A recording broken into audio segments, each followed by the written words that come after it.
Hi everyone. So in this video, I'm going to go over the advantages and disadvantages of the two common ways people learn how to make the G chord on the guitar. I'm not sure which one is actually more common, but this is how I learned it first. Third finger on G, second finger on low G, first finger on B, play all 6 strings. That's how I learned to hold it. That's how I see it in most books, usually. But this has become a very popular way to play the same thing. Take your pinky, put it on the high G, your third finger on the low G, and your second finger on B. And again, play all 6 strings. So a lot of times I have people come to me and say, which way should I be holding G? Is one better than the other? And basically what I usually tell them is that you need to know both. But there are advantages and disadvantages of both of them.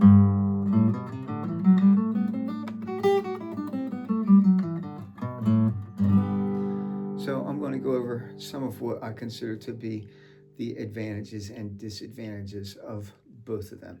So I hope you like this video. If you haven't subscribed yet and would like to keep getting more notifications about videos like this, please click the subscribe button.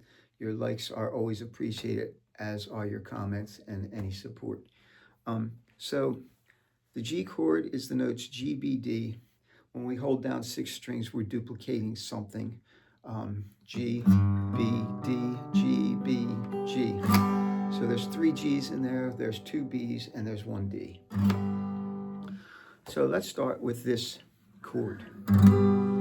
First of all, it uses your first, second, and third finger, which are usually considered stronger than your second, third, and fourth finger for this one. So I would say that's a disadvantage of that one. Your pinky's usually your weakest finger. Some people never develop their pinky to use it. You can play this G chord and get the pentatonic notes of a G major pentatonic scale very easy with your strong fingers.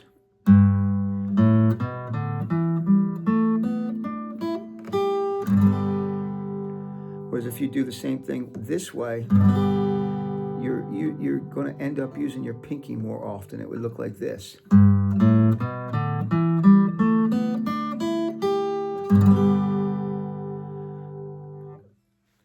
Another thing that's nice about this chord is that you can move your fingers together and get this chord.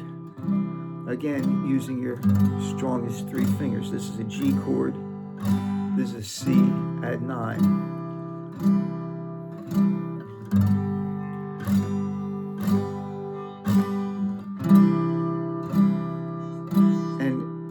Drop these 2 one more time and get, that's an F major 13 if you play the first string. If you don't, it's an F6. And that's what I did in the beginning. I made up a little thing.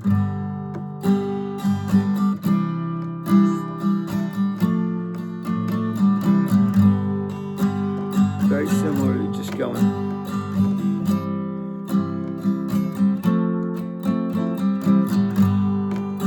The other way.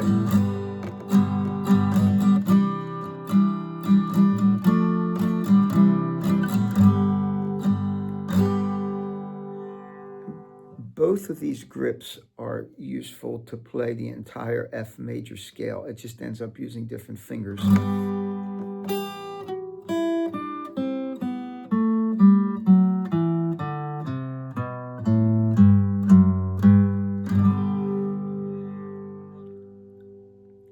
The last thing I think that's advantageous about knowing it this way is that when you move this finger over, you have a G6 chord, and this, the 4-finger G chord, is very, very popular because people can strum all 6 strings. Not only can they strum all 6 strings, but they can do things where you have the walk down to the F sharp, and end up making a D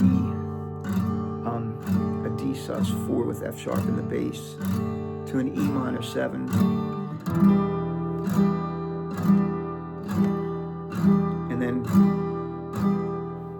to a C add 9. These 4 chords are so common in popular music, country music.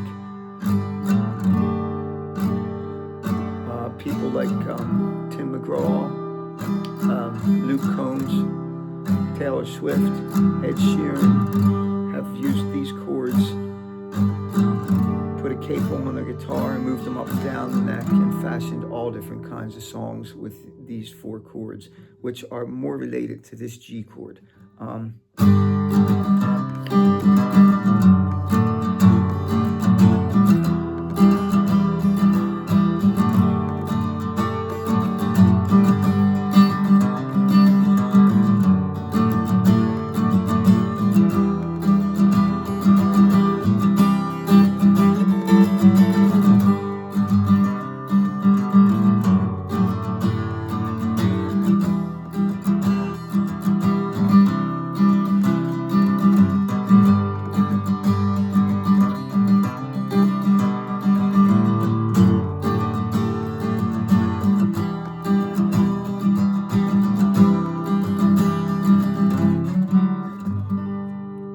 Ditty I just made up for you using those 4 chords. Very fun.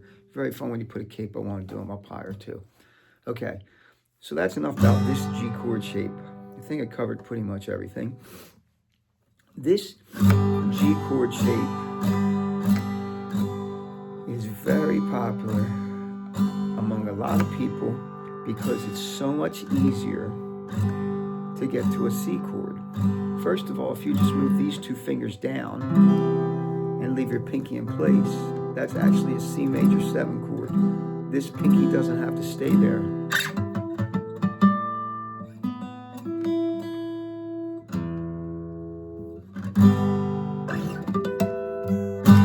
Okay, so that's a G chord. If you move these down and put your first finger down, you can leave your pinky down. That's a C chord still. And this could be closed up one more time to give you an F9 with the G down.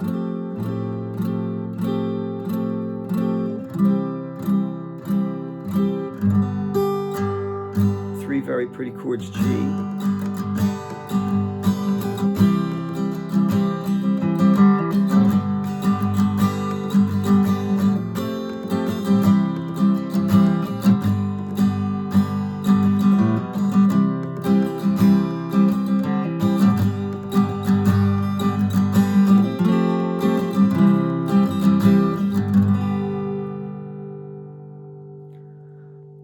The main reason people like this chord is because so many songs switch between G and D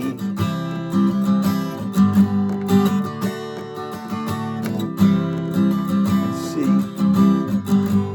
That switch from C to this G is a very big switch, and a lot of people find it very hard to do quickly. So that's, I think, the main reason why people like this chord. Another advantage of holding the chord this way is it gives you the first 3 notes. Like you can arpeggiate it easier, especially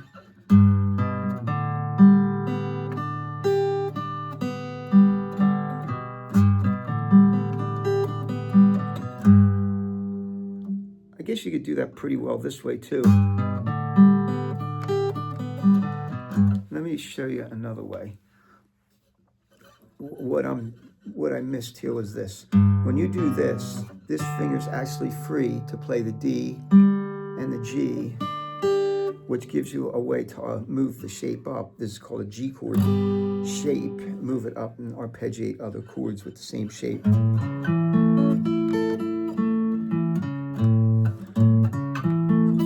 Sorry.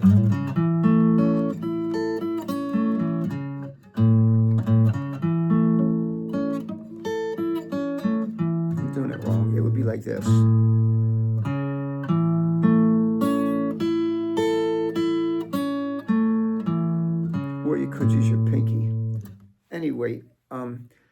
This also gives you a nice way to play your major scale.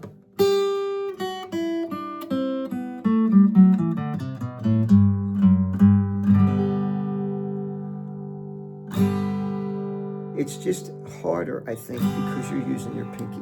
You can't make the 4-finger chords. You can close up the chords like we did before.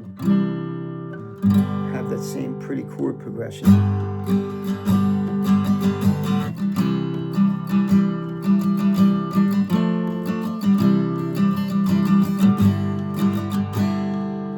So at the end of the day, I think it comes down to you should know both of them. You should know how to use both of them. And after you play long enough, you'll figure out what one's your go-to. There's cases that come up, especially in classical music and in reading music, where you need to be able to do both of them. But in the beginning, obviously, you have to pick one. So pick one, learn how to get good at it, learn how to switch between it and other chords, and have fun and just practice, practice, practice. You'll get better.